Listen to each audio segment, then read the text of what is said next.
প্রিয়জনসুর তরফ থেকে দিদিকে আমরা প্রিয়জনসু সাহিত্য সম্মান প্রদান করছি। রত্না দিদিমণি আমাদের প্রিয়জনসুর পক্ষ থেকে বরণ করে নিচ্ছেন। ব্যাসটা দিদিকে হাতে দিয়ে দাও।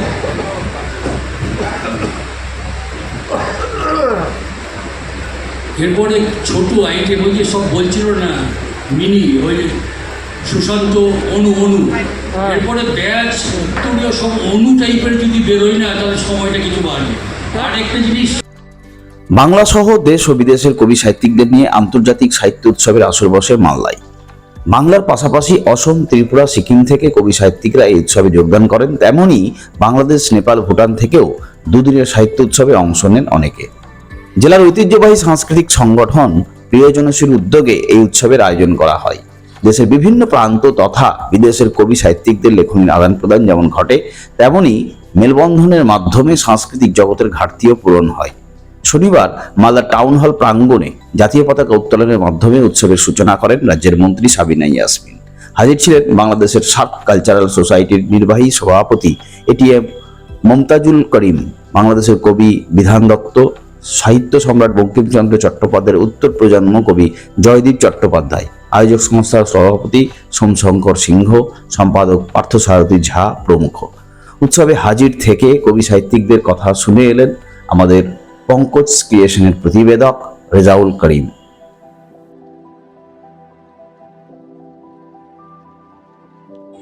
मैं नेपाल से आया हूँ। इस यहाँ पर मालदह में हम आए इस प्रोग्राम बहुत अच्छी हुई, बहुत प्यारे लोग बहुत प्यारे लगे हमको। सभ्यता यहाँ फर्स्ट टाइम आए हैं। यहाँ का सभ्यता, यहाँ का जो लोगों का जो घुल मिल है, एकदम आत्मीयता है, मतलब हृदय है, सहृदयी है। तो इतना स्वागत मिला हम लोगों को। ये कंसर्ट में हम लोग विभिन्न जगह पर जाते हैं, जो यहाँ आए और दूसरी जगह में बहुत अंतर पाए हैं, हम लोग फर्क पाए हैं। यहाँ बहुत ज़्यादा हम लोग को रिस्पेक्ट हुआ है, हम लोग अनुग्रहित है। और ये मालदा का ऋणी है, हम लोग ये संस्था का ऋणी हो गए। आपका तो कविता था, हिंदी कविता में हमारे कविता का शीर्षक था दूसरों के लिए जी रहा हूँ। कविता का शीर्षक था दूसरों के लिए जी रहा हूँ। मेरा कविता का शीर्षक था, कविता जो मैंने वहाँ पढ़ी। आपका नाम? नमस्कार, আমি জয়দীপ চট্টোপাধ্যায়। বেশ কয়েক বছর পর মালদা হয়ে এলাম। মালদা খুবই ঐতিহ্যবাহী গৌড়ীয় সভ্যতার এক পীঠস্থান আমরা বলতে পারি। তো একটা কবিতা কেন্দ্রিক অনুষ্ঠানের যেটার আয়োজক প্রিয়জনসু পত্রিকা, তাদের দিনব্যাপী অনুষ্ঠানের বিশেষ অতিথি হিসেবে এখানে আসার সুযোগ। আসলে আমরা যে সময়ের মধ্যে দিয়ে যাচ্ছি, সময়টা মোটেও কাঙ্ক্ষিত নয়। আমাদের অতীত ঐতিহ্য, উত্তরাধিকার, পরম্পরা, মূল্যবোধ আজ ভুলুণ্ঠিত।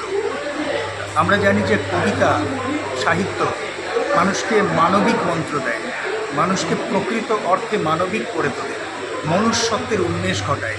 তাই আমরা এই সমস্ত কবিতা উৎসবের মধ্যে দিয়ে এই বার্তাই মানুষের কাছে পৌঁছে দিতে চাই যে এই ছোট্ট জীবনকালে আসুন আমরা কাজের মধ্যে দিয়ে, ভালো কাজের মধ্যে দিয়ে একটা ছাপ রেখে যাই, যেটা মানুষ মনে রাখবে, মানব সভ্যতা এগিয়ে যাবে। শুভকামনা, ধন্যবাদ, নমস্কার। বলবো ছোট্ট একটি ছড়া শুনিয়েই উনি আমাদের এই পর্বের সমাপ্তি ঘোষণা করবেন আর কি। অনেক ধন্যবাদ পার্থদাকে। একটু জানিয়ে নিই। এরপর একটা খুব ফাইটার একটা আলোচনা আছে। গ্রন্থ কি এখন গৃহসজ্জার বস্তু, এক বীক্ষণ। অধ্যাপিকা ডক্টর দীপাঞ্জনা শর্মা দিদি এসছেন তো?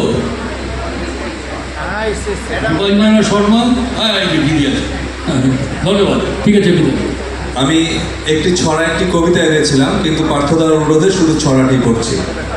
ছড়াটির নাম হচ্ছে উপবাস। তুমি উপবাস করো ধর্মের তরে, আমি ভুখা থাকি অভাবে। তুমি অন্যকে বলো প্রকাশ্যে, আমি মুখ ঢাকি স্বভাবে। তুমি মন্দিরে ভোগ দাও কত, নানা উপাদেয় খাদ্য, আমার উদরে সকাল দুপুরে বাজে ক্ষুধারি বাদ্য। দেবতার তরে নিবেদন করো, সাজাও খাবার থালা, কত সুস্বাদু খাবারে তোমার উপোস ভাঙার পালা। আমার ঘরে দুমুঠো চালের অভাবে চড়ে না হাড়ি, আমি কি তোমার মতো উৎসবে দেবতা পুজিতে পারি? আমার বাছার ক্ষুধার জ্বালা তুমি বুঝিবে না কভু, তুমি না খেয়ে উপবাস করো তুষ্ট করিতে প্রভু। এত অনাহারে থাকি তবুও দেবতা হয় না তুষ্ট, দেবতা না জানি গরিবের পরে কতই হয়েছে রুষ্ট। তুমি খেতে পাও তবুও না খেয়ে খুশি করো দেবতারে, আমার বাছারা কতদিন ধরে রয়ে গেছে অনাহারে। ভগবান শুধু ধনীদেরই বুঝি, গরিবের নয় মোটে, মুখ তুলে যদি চেয়ে দেখো তবে দুমুঠো অন্ন জোটে। চারদিকে শুধু মৌ মৌ করে কত খাবারের গন্ধ, গরিবের পেটে জোটে না অন্ন, ভগবান বুঝি অন্ধ। তোমার বাছারা খেতেই চায় না, আমার বাছারা পায় না, সেখান থেকে কি একটু খাবার আমাদের দেওয়া যায় না? আমরা না হয় ধর্ম পালনে নিয়ম নিষ্ঠা জানি না, ক্ষুধার জ্বালায় হয়তো অনেক আচার নিয়ম মানি না। তা বলে তো আর ভিন্ন স্রষ্টা পৃথক সৃষ্টি করেনি, তবু কেন এত শ্রেণী ভেদাভেদ মানুষের পিছু ছাড়েনি? সারাদিন শুধু শ্রম দিয়ে মরি, দুমুঠো আহার জোটে না, আর সব কিছু বড় ফিকে লাগে, ধর্মটা বড় মোটে না। উদর দিয়েছ ভগবান তুমি, উদরে দিয়েছ টান, যতক্ষণ না পূরণ করবে গাইব না তব গান। বাছাদের চোখে তাকাতে পারি না কো বুঝ দিতে, ভগবান শুধু জানে গরিবের পরীক্ষাটাই নিতে। ভুখা পেটে আর ধর্মের কথা মিষ্টি লাগে না মোটে, খাবার জোটাতে সারা দিনমান গরিবেরা কত ছোটে। ভগবান তুমি ধনীদের মাঝে জাগিয়ে দিও গো ধর্ম, তারা দেখলেই আমাদের আর হবে না গলদ ধর্ম। তুমি বসে আছো উচ্চাসনে, সাকার হও বা নিরাকার, ক্ষুধায় কাঁদিছে তোমার সৃষ্টি, তোমার জগতে হাহাকার। নেমে এসে দেখো কত ভেদাভেদ তোমার পৃথিবী জুড়ে, কেউ কেউ মরে অধিক আহারে, কেউ বা না খেয়ে মরে। সিংহাসনেই বসে থেকে তুমি ভক্তকে বলে দাও, অভুক্তকে অন্ন দিলে তুমিই স্বয়ং পাও। তোমার মহিমা সৃষ্টির মাঝে করো তুমি প্রকাশিত, মানুষের মাঝে মানবতা প্রেম করে দাও বিকশিত। অনেক ধন্যবাদ। বিধানবাবুকে ধন্যবাদ। আর আমি কোনো না করে আমি একেবারে সরাসরি সবাইকে অনুরোধ করছি, আপনারা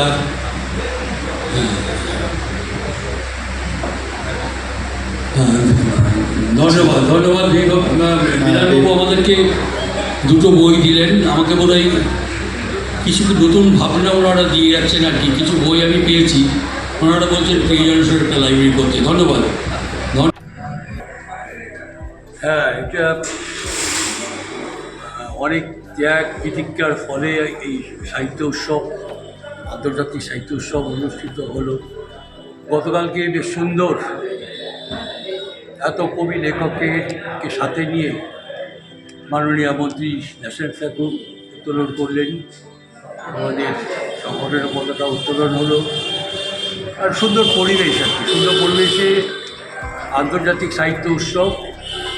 এখানে বাংলাদেশ, নেপাল, ভুটান, সিকিম, ত্রিপুরা, আসাম, বিহার এবং পশ্চিমবঙ্গের বিভিন্ন জেলা থেকে আগত বহু মানুষ, সেখানে কবি রয়েছেন, লেখক রয়েছেন, বাচিক শিল্পী রয়েছেন, চিত্রশিল্পী রয়েছেন। প্রত্যেক মানুষের মধ্যে একটা সুন্দর বাতাবরণ তৈরি করার একটা প্রয়াস। প্রিয়জনের সংগঠন আমি এই কারণেই আমি তৈরি করেছি 2019 সালে, যে বাংলা ভাষার প্রচার প্রসার তো রয়েছে, তার সাথে বিভিন্ন ভাষাভাষী মানুষকে একসাথে নিয়ে এসে যারা এই সাহিত্যের পরিমণ্ডলে রয়েছে তাদেরকে নিয়ে একটা বার্তা। কারণ মানুষকে একমাত্র উত্তরণের পথ দেখাতে পারে এই সাহিত্য। ফলে সাহিত্য যত বেশি প্রসারিত হবে ততই আমাদের সমাজের মঙ্গল। সমাজ এখন কলুষিত হয়ে গেছে, ওটা বিশ্ব মাতার বুকে দাও দাও করে আগুন জ্বলছে, নারীদের প্রতি অযত্ন। এইটা একটা বার্তা আর কি, এই সাহিত্য সম্মেলন থেকে একটা উঠে আসুক যে সবাই মানুষের জন্য মানুষ আছে, মানুষের জন্য কাজ করাটাই হচ্ছে মূল ব্যাপার। সমাজের জন্য কাজ করা, সাহিত্যের মাধ্যমে বার্তা ছড়িয়ে দেওয়া, এটাই আমার মূল উদ্দেশ্য। এই উদ্দেশ্য নিয়েই এখনও পর্যন্ত যত অনুষ্ঠান হলো সব অনুষ্ঠান আমি অন্তত প্রিয়জনের সম্পাদক হিসাবে আমি তৃপ্ত, আনন্দিত, এবং সমস্ত প্রতিনিধি যারা এসছেন প্রত্যেককে প্রিয়জনের তরফ থেকে হার্দিক অভিনন্দন, শুভেচ্ছা জানাচ্ছি। এবং আরও কিছু প্রোগ্রাম রয়েছে, আজকে রাত্রি 9:30 পর্যন্ত অনুষ্ঠান হবে। আশা করছি বাকি সময়টা খুব সুন্দরভাবে। মানে হ্যাঁ, এটি হচ্ছে প্রথম, আমি একটু নিজেই বলি, আমার বাবার তো ক্ষুদ্র পত্র পত্রিকা থেকে আরম্ভ করে বিভিন্ন সংগঠন তিনি করে এসছেন। 45টি সংগঠনের তিনি দায়িত্বে ছিলেন।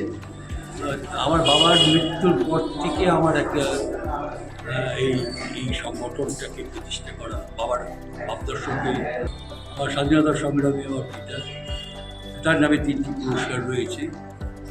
তারপরে কালিয়াচকের বিশিষ্ট সমাজসেবী আমাদের সিরাজুল ইসলাম চৌধুরী, তার স্ত্রী তার স্বামীর উদ্দেশ্যে 3টি পুরস্কার প্রদান করছেন। সংবাদ সাহিত্যে বিশেষ অবদানের জন্য আমরা 2টো ভাগে 6 জনকে আমরা সম্মানিত করছি, যেখানে আর্থিক মূল্যও আছে, তারপরে আনুষঙ্গিক যেগুলো জিনিস থাকে সবই আছে, এখানে আর্থিক মূল্যও আছে। আর একটি বড় যেটা আমাদের প্রিয়জনের তরফ থেকে যেটি করতে পেরে আমি অন্তত কর্তৃত্ব, সেটি হচ্ছে আমাদের 2 বিধক্ত মানুষ যিনি অসুস্থ অবস্থায় নার্সিংহোম থেকে সরাসরি এখানে এসে আমাদের সভাপতি, প্রিয়জনের সভাপতি, সকলের কাছে খুব শ্রদ্ধার ব্যক্তি সোমশঙ্কর সিনহা, তার হাতে আমরা তুলে দিতে পেরেছি জীবনকৃতি সম্মাননা। এটা আমাদের একটা ব্যাপার। আর একটি ব্যাপার হচ্ছে জীবনকৃতি সম্মাননা আমরা দিয়েছি গাজলের বিশেষ বিজ্ঞানী আশুতোষ সরকারকে। এই সামগ্রিক মোটামুটি সমস্ত দিন। আরেকটি যদি ব্যাপার না বললেই নয়, এখানে যত মানুষ এসছে, লেখক কবি এসছে, প্রত্যেককে প্রিয়জনের সুসম্মান স্মারক প্রদান করে আমরা তাদেরকে সম্মানিত করেছি। এটি একটি বিরাট ব্যাপার।